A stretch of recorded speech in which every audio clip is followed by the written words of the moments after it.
The best fantasy or sci-fi books by length from 1 page to more than 1200. So in this video I'm challenging myself to recommend one really good fantasy or sci-fi book at every 100-page interval. So that means a story that's 1 page, something that's under 100 pages, under 200, under 300 and so on, all the way up to just under 1300 pages. So this isn't a ranking or a top 10 list, because the thing here is that some of my favorite books are around the same length, so not all of them could make it in. So the goal here is really just variety, to just show you that no matter how much time you have, there is a fantasy story out there that fits. Let's get started with a story that fits on a single page. Memory by H.P. Lovecraft. So this might be one of the shortest fantasy stories ever written, but it still manages to feel strange, ancient, and oddly profound. So in less than 300 words, Lovecraft gives us a brief conversation between two mysterious beings, a demon and a spirit, and they're standing in the ruins of a fallen world, talking quietly about time, memory, and what came before. And that's it. No plot twists, no actions, no names, and yet it leaves this weird echoing feeling like you just glimpsed something vast and unknowable. Lovecraft is often known for his sprawling cosmic horror, but Memory is more like a prose poem. It's really rich in atmosphere and imagery, and it's that kind of story that rewards really slow reading. So yeah, you could skim read it in under a minute, but if you let each sentence linger, it does actually open up with surprising depth. And it's also a really good example how fantasy doesn't always need huge worlds or giant wars or 1000-page trilogies to actually say something meaningful. For under 100 pages, I'm going with The Little Prince, coming in at 96 pages, and yes, this absolutely counts as fantasy. So on the surface, it's a whimsical story about a boy from a tiny planet who travels across the galaxy, meeting strange grown-ups and eventually arriving on Earth. But beneath that charming exterior is one of the most profound and, in my opinion, emotionally resonant stories ever written. It reads almost like a fable, you know, with talking roses, foxes, and planets small enough to clean in a few minutes. But this story isn't just for children. In fact, I actually argue it hits even harder the older you are. In a lot of ways, this story is almost a meditation on loneliness, or love, or imagination, and the strange ways adults often forget what really matters.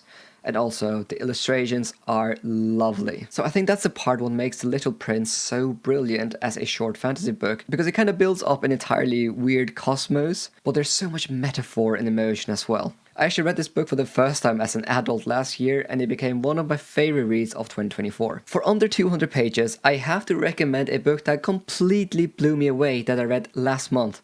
I Who Have Never Known Men by Jacqueline Hartman, coming in at 192 pages. So I picked up this book, I said last month, after a friend recommended it to me, and I can honestly say it's my favorite read of 2025 so far. It's one of those books that lingers in your mind long after you finish it, because it's so quiet and unsettling and also really weirdly beautiful. So the premise is really simple. The story follows 39 women and one girl that are imprisoned on the ground that are watched by silent guards with no explanation of how they got there or why. And then one day something happens that changes everything, and that's all I will say about the story. So this is actually a dystopian or potentially even a post-apocalyptic kind of story, but in some ways it also reads a lot like a philosophical story. Because while there is a story here, it's not only about the story itself, but also a lot about, existence or memory, or what it means to be isolated, and what it means to be a human in a world where nothing makes sense anymore. And the fact that it delivers so much depth and emotion under 200 pages is honestly astonishing. For under 300 pages, I'm going with Piranesi by Susanna Clarke, coming in at 272 pages. A book that's not only beautifully written, but also unlike anything I've ever read in the fantasy genre. So this story begins in a strange, dreamlike world. We have this endless house filled with halls and statues and tides that flood the lower levels. And the narrator, Piranesi, lives alone, or so he believes, and he goes around cataloging the wonders of this vast and beautiful labyrinth, and he's finding joy in its silence. But slowly, unsettling details begin to surface, and you start to question everything you know. So what makes Piranesi so brilliant is how it balances mystery and giving the reader answers. And even though this book is under 300 pages, the world feels massive in a really strange way. So if you want fantasy stories that feel like a strange myth, Piranesi is the book for you. Under 400 pages, I'm going for a sci-fi novel actually. Flowers for Algernon by Daniel Keyes. So this book is 336 pages and it's a book that completely emotionally broke me last year when I read it. So this story follows Charlie Gordon, a man with low IQ who undergoes an experimental surgery to increase his intelligence. And the story is told through his progress reports. And as Charlie's intellect grows, as does his awareness, not just about the world around him, but also how people have treated him and what it means to be truly human. You get to experience Charlie's transformation in real time, since the book actually starts with a writing style that is really basic, filled with simple sentences and spelling mistakes, and progressively the prose becomes more and more complex. It's really mind-blowing how the author pulled this off. So yeah, I think this is truly one of the most heartbreaking and compelling books I have ever read.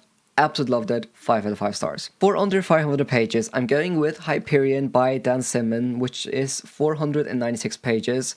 Again, one of the most, I think, ambitious and richly layered science fiction novels I have ever read. So this is a story that blends sci-fi with myth, religion, horror, and high fantasy in a ways that few books dare to attempt. So the structure in the story is actually inspired by the Canterbury Tales. We follow 7 travelers that are on a pilgrimage to a distant world, and then each of them are telling their stories along the way. And each tale is so gripping in its own right, spanning genres from, noir detective mystery, to tragic romance, to military thriller, to theological allegory, and it is incredible. And all the stories circle around this haunting and terrifying godlike being that you just have to read the story to actually encounter. And despite its huge ambition and scope, Hyperion is under 500 pages, which is honestly wild considering how much it packs in there. This story might be challenging, yes, but it's also one of those rare books that feels like an entire universe is wrapped inside a single volume.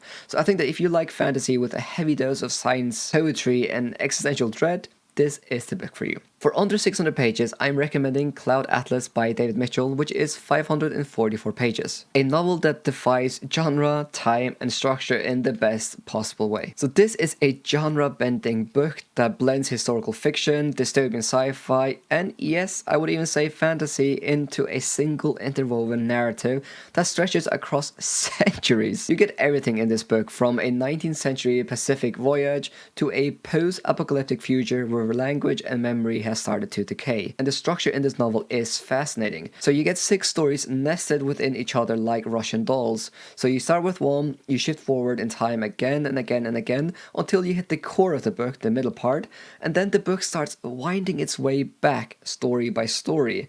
Yes, it might sound complex, but it is actually surprisingly well done, and it's actually, in my opinion, it was totally addictive once you start to settle into this rhythm. Now, what makes Cloud Atlas so compelling is how it plays with the idea of reincarnation, legacy, and the ripple effect of individual lives over time. So it's a book that asks a lot of really big questions about power or oppression, hope, and also what connects us as humans across generations. For under 700 pages, I'm going with The Sword of Kagan by Emil Wong, which is 651 pages, a book again that absolutely blew me away when I read it. So this is an indie fantasy novel, but honestly it is just as good or actually better than a lot of traditional published fantasy I have read. Especially when you think in terms of emotional impact, character work, and world building. It is truly one of the finest standalones I have ever read. So when you read this novel, it might almost feel like a classic military fantasy initially, but then suddenly there's this huge plot twist. And actually what you discover the more you read is that this book is more about family and grief and expectations and resilience. It's a truly, truly amazing book that I would recommend everyone. For under 800 pages, I'm going with The Lies of Lochlamora by Scott Lynch, which is 752 pages. So this book is the story of Lochlamora, an orphan that's turned into a master thief in the city of Camor. And the story centers around an exciting and crazy heist. But what really makes this book shine, in my opinion, is the voice. I think that Scott Lynch writes with this perfect blend of wit, tension, and heart. And also, this book is surprisingly emotional, and I love the characters because the characters just they feel so real. Yes, the world is really, really harsh, but this friendship and this group you meet is so warm in its own unique way. And also, this is the first book in a series, but in my opinion, you can very much read this book as a standalone, so do pick up this one. For under 900 pages, I'm going with The Ship of Magic by Robin Hobb, which is 880 pages. and it's the first book in the Life Ship Trader trilogy, and in my opinion, it's one of the best entry points into the realms of the Elderlings, this massive 17-book series. Now, a lot of people will say you should start with Assassin's Apprentice, and yes, that is a great starting point, but I genuinely think that you can start your journey here with Ship of Magic.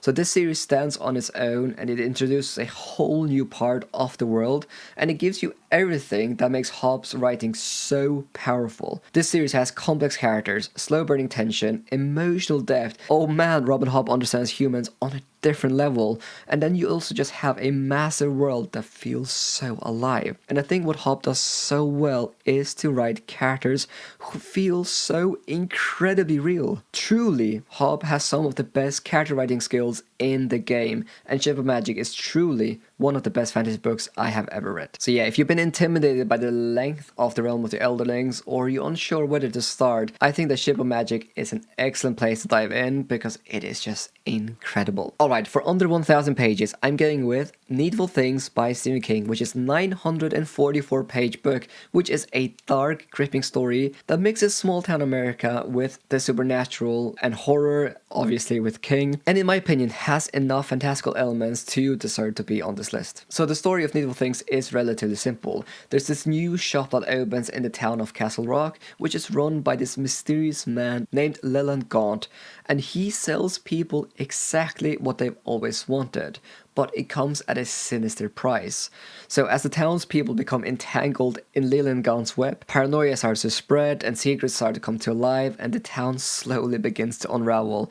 Oh, it is so good. And I think that one of the most fascinating things about this novel is how it shows a community breaking down from within. It's not just about one evil man, but it's about the choices people make and the grudges they carry, and how easily we can justify the terrible things we do for the things we think we need. So good, I love this novel. Under 1100 pages, I would recommend The Way of Kings by Brandon Sanderson. So this book is 1007 pages, and it's the first book in the Stormlight Archive, and probably one of the most ambitious epic fantasy openings I have ever read. So in this story you follow several main characters, but at the heart of the first book is Kaladin, a former soldier turned slave, trying to find purpose and protect the people around him in a world that seems determined to crush him. So his journey, especially in the first book, is, in my opinion, one of the most satisfying arcs in modern fantasy. So yeah, as I said, this is the first book of 5 in a huge series, and I really need to continue with the series because I've only read the first 3 books, but I loved all of them. Moving on, for under 1200 pages, I'm going with It by Stephen King, which is 1138 pages.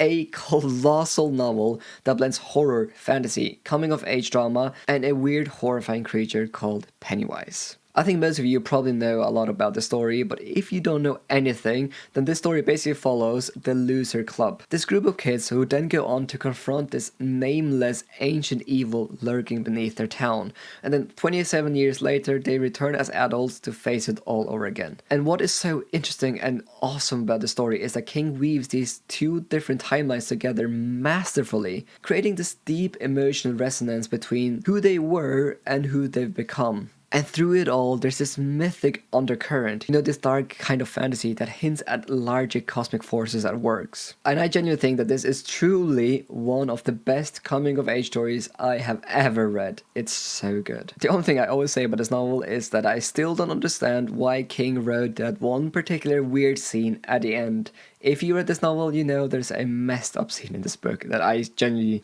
just don't understand why it's there. Alright, lastly, for under 1300 pages, I'm going with The Lord of the Rings by J.R. Tolkien, which is around 1210 pages. Not as 3 separate books, but as it was originally intended and published in a single unified volume. What can I say? It's Lord of the Rings. So if you want to know my thoughts on the best books you didn't hear about on BookTube, check out this video.